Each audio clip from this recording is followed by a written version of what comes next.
भारतीय cricket team को न जाने कितने खिलाड़ी अपने योगदान से भारतीय क्रिकेट टीम को इतनी ऊंचाई तक पहुंचाया।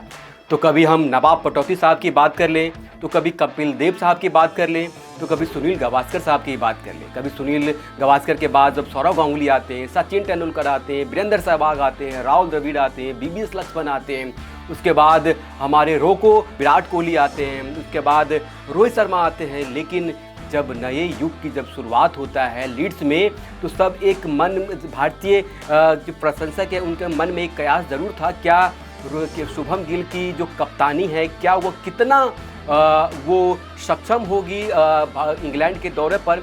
ये हर के मन में एक सवाल ज़रूर था, क्या करो जो भारतीय हमारे जो नए कप्तान हैं, क्या करो शुभम गिल कितना वो सक्षम हो पाएंगे इंग्लैंड में। क्योंकि इंग्लैंड के, और आपको पता है कि इंग्लैंड और ऑस्ट्रेलिया के इतने तेज़ गेंदबाज में हमारे भारतीय टीम कहीं ना कहीं उससे पीछे छूटती नज़र आ रही थी। लेकिन जिस तरह से भारतीय टीम ने पहले टेस्ट के पहले दिन में वो कमाल का प्रदर्शन किया, उससे ये नहीं लग रहा था कि भारतीय टीम में चाहे वो विराट कोहली ना हो, चाहे उसके बाद रोहित शर्मा ना हो, उसके बाद आर अश्विन ना हो, लेकिन फिर भी भारतीय टीम ने ये बता दिया कि उनका बेंच एंड स्ट्रेंथ कितना मजबूत है।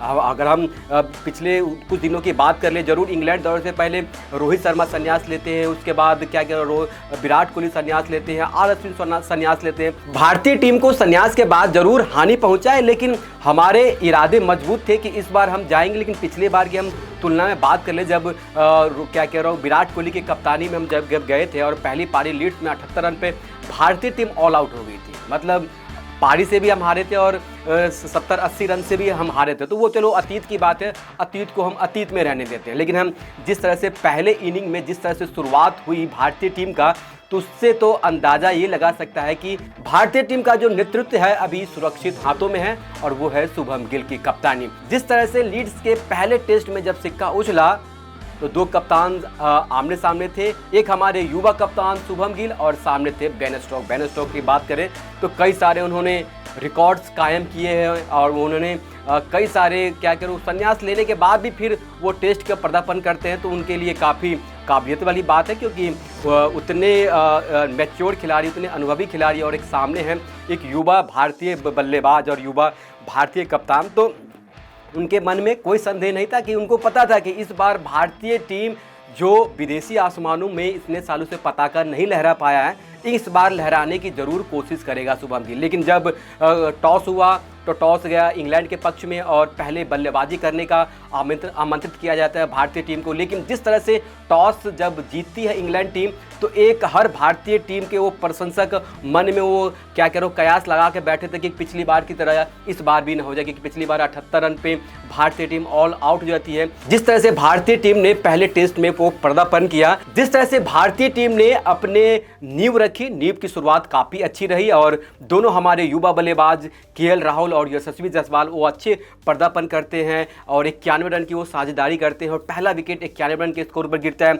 उसके बाद हम साई सुदर्शन की बात करें तो साई सुदर्शन एक अच्छे बल्लेबाज तो जरूर है। जिस तरह से वो आईपीएल में वो पर्दापण करके दिखाया था कि वो सबसे ज़्यादा ऑरेंज कैप अपने नाम किया था सबसे ज़्यादा रन बनाने के बाद। लेकिन यहाँ पर थोड़ी सी चूक हो गई, और इस तरह से वो अपने पहले इनिंग में वो शून्य पर आउट हो गए। जिस तरह से उन्होंने आईपीएल में पर्दापण किया था, सभी से उम्मीद थी कि साई सुदर्शन एक अच्छे बल्लेबाजी करके अपने भारतीय जो प्रशंसक हैं उनको खुश करने की जरूर कोशिश करेगा। लेकिन ऐसा नहीं हुआ।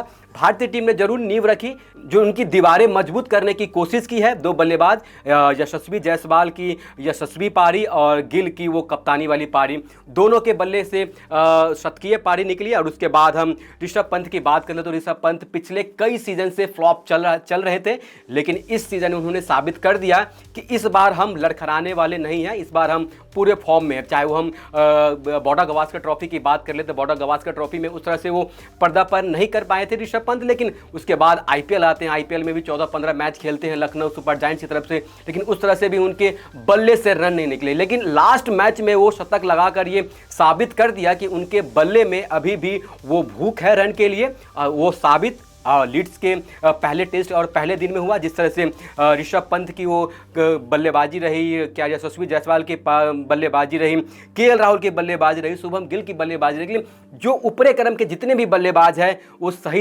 एक बता दिया कि भारतीय टीम और भारतीय टीम के कप्तान और भारतीय टीम के जितने भी बैट्समैन, जितने भी खिलाड़ी हैं, अभी बहुत ही मतलब सुरक्षित हाथों में है। उसमें डगमगाने की कोई वो गुंजाइश नहीं है। जिस तरह से भारतीय टीम ने वो बल्लेबाजी करके दिखाया। जिस तरह से हम भारतीय टीम की बात कर ले तो पहले दिन जरूर भारतीय टीम ने 3 विकेट खोकर 359 रन बनाए। काफ़ी पहले दिन के लिए तो इसके हिसाब से काफ़ी रन है, क्योंकि मोस्टली 300 सवा 300 रन बनते हैं, लेकिन भारतीय स्कोर बोर्ड पर 359 रन है। तो अभी इंग्लैंड की हम बात करें, जरूर 85 ओवर का मैच हुआ, जिसमें से क्रिस वॉक्स को क्या करो कोई सफलता नहीं, और बेन स्टोक को 2 सफलता मिलती है, और ब्राइडन कार्ल्स को 1 सफलता मिलती। तो तेज गेंदबाजों का जो बोलबाला जरूर रहा, लेकिन उस तरह से स्पिनर भी उस तरह से क्या कह रहा हूँ वो पर्दा पर नहीं कर पाए। जिस तरह से लीड्स के वो मैदान की बात करें तो लीड्स का जो मैदान है वो स्पिनर के लिए तो बिल्कुल नहीं रहा। जिस तरह से जरूर 3 विकेट क्या कह रहा हूँ तेज गेंदबाजों को मिला, तो उस तरह से हम देखें तो वो अगर पिच की हम बात करें तो जरूर वो बल्लेबाजी के अनुकूल है। उस तरह से हम तेज गेंदबाज की बात करें तो तेज गेंदबाज को जरूर 3 सफलता मिली, लेकिन बैट और बॉल जो बॉल है ना पूरे बैट पे आ रही है, उसमें से अगर हम बात करें तो जरूर वो बैटिंग की पिच है। तो उसमें इंग्लैंड भी आएगी, तो इंग्लैंड भी रन बनाएगी, तो आने वाले वक्त में बताएगा कि इंग्लैंड कितने रन बनाती है, लेकिन वो बैटिंग के बिल्कुल अनुकूल पिच है, तो उसमें कोई घबराने वाली बात नहीं है। लेकिन जिस तरह से हम भारतीय टीम का वो हम जो पर्दापन की बात करें तो भारतीय टीम ने ये साबित कर दिया है कि हम ये टेस्ट मैच में जो हम भारतीय सरजमी सब हम यहाँ पर आए हैं वो सपने संजो कर कि भारत विदेशी आसमानों में हम वो पताका लहराएंगे। तो इस बार पताका लहराने की वो पहले दिन जरूर कोशिश की गई शुभम गिल और क्या कह रहा हूँ यशस्वी जायसवाल के बल्ले से, लेकिन अभी मैच में 4 दिन अभी और बाकी है, तो उसमें आने वाले वक्त में पता चल जाएगा कि कौन सी टीम कितने पानी में थे। लेकिन ये बात साबित तो हो गया है कि जिस तरह से गौतम गंभीर साहब की अगुवाई में और शुभम गिल की कप्तानी में जिस तरह से भारतीय टीम अपने बुलंद इरादे के साथ जब लीड्स के पहले दिन मैच खेलने के लिए उतरी तो उसमें कोई इफ बट नॉट कोई मतलब संदेह नाम की कोई चीज़ नहीं थी। जिस तरह से कभी इंग्लैंड की टीम बेसबॉल के नाम से प्रसिद्ध है, लेकिन वो अभी तो उनकी बैटिंग आनी है, देखते हैं उनकी बैटिंग में कितना बेसबॉल काम आता है। लेकिन जिस तरह से भारतीय टीम का पहला दिन रहा वो काफ़ी भारतीय खेमे में काफ़ी वो खुशी का जरूर क्या कह रहा हूँ पल था, क्योंकि जिस तरह से वो भारतीय बल्लेबाजों ने अपना दमखम दिखाकर उन्होंने साबित कर दिया कि इस बार विदेशी आसमानों में जो तिरंगा जो पताका है वो लहराने की हम जरूर कोशिश करेंगे।